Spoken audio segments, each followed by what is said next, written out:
With earnest respect, I would like to ask Luang Por the simplest way to explain the existence of heaven and hell to those who don't have faith in the subject. Although the matter of heaven and hell is true, the explanation about it for others to accept is not as easy, because those who acknowledge the issue must have sufficient mental illumination and comprehension. How many people do we know who possess sufficient mental illumination and comprehension? Children from the age of kindergarten up to 6th grade of a primary school possess a clean slate, except those who came from a detrimental environment, such as children associated with drugs. Otherwise, teaching children on the subject of heaven and hell is effortless. Another group of people who can quickly accept the idea of heaven and hell are adults who can control themselves from 6 forms of harmful behaviors that can lead to ruin. These are adults who've never indulged in the consumption of additive intoxicants, avoided frequenting places that are morally prohibited, and never engaging in gambling because their minds are pure and untainted. However, in today's society, the 6 forms of harmful behaviors are proliferating unabated. It is our duty to try our utmost to instill the right understanding regarding the existence of heaven and hell in others, regardless of how darkened and clouded their minds may be. This is because they are our friends who share the world's resources with us. They could be our relatives or close friends. When we acquire any moral knowledge which is useful, we should share it with them. Even if you have the heart of a virtuous friend with the genuine intention to impart the right understanding to them, I would like to leave you with a thought. Before you can explain the idea of heaven and hell, you need to ask yourself how certain your belief is on the subject. If the answer is not 100%, then it will be difficult to convince others to accept the idea. If your conviction on the subject is 100%, the possibility of convincing others to understand things the same way you do will increase.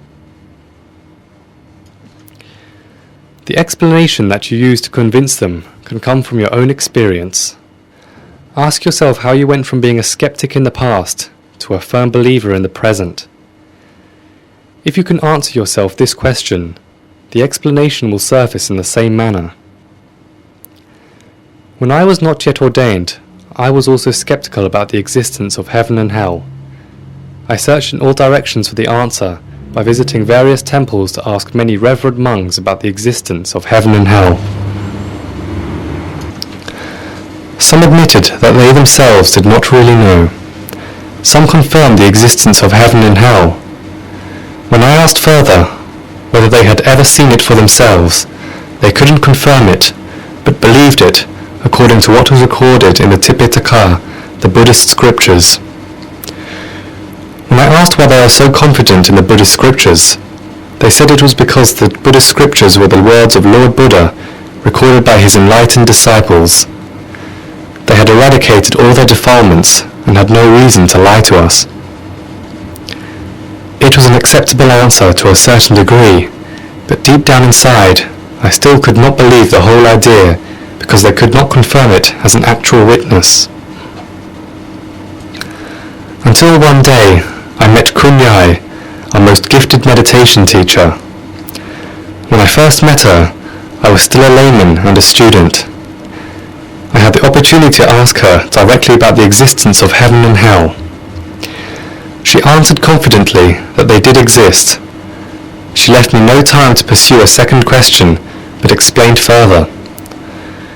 She said that, when she newly attained the inner body, Tamakai, the inner crystal Tamakai was so luminous and clear. With the supremacy of the Tamakai, she could travel to the hell realm to visit her departed father. She then requested the Tamakai to teach her father the 5 precepts. The flames of hell temporarily extinguished, while her father learned and observed the precepts. Due to her father's recollection of the merit, or bun that derived from almsgiving, observing the precepts, and meditating in previous lifetimes, in addition to the new merit accrued from his resolution to take the precepts, he was removed from hell realm and entered the realm of heaven. He has a rather shabby residence in the lowest level of the 6 different levels of heaven. After Kunyai finished her story, I felt confident about the existence, because she was a kind person who observed the precepts assiduously, and her meditation was so advanced that she was able to witness it for herself.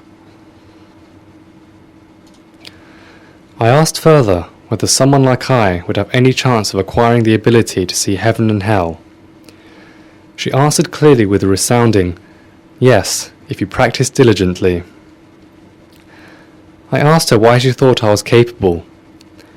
She said that she attained it even though she was not able to read or write even a single word, but sacrificed and dedicated her life to practicing meditation with Longpo Wakpak Prat Mongkon Muni, until she could finally travel to see heaven and hell.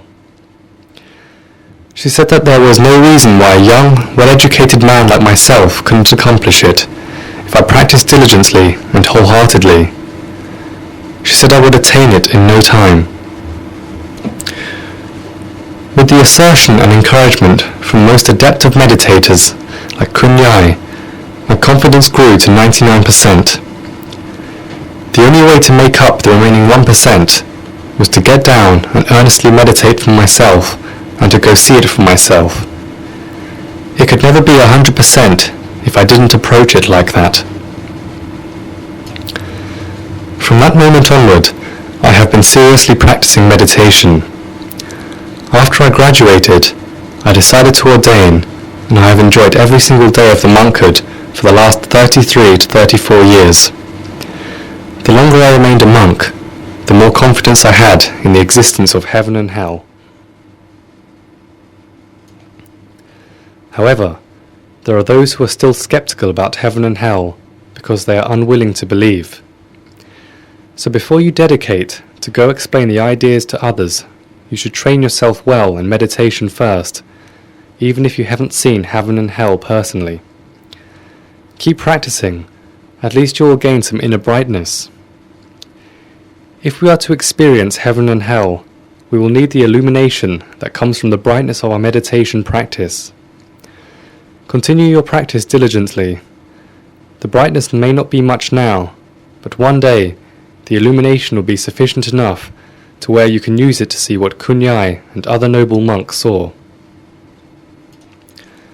Share with others whatever knowledge you have regarding heaven and hell. If they possess enough wisdom to understand, they will realize that we are not making up any lies. Once they realize that we've been diligently and honestly practicing meditation, you will be able to talk to them about it. Once you are able to communicate at the same level, encourage them to practice meditation too. One day, they will be able to experience it on their own, and then they will believe. No matter how much talking you do about it, they will never have a 100% faith on the subject.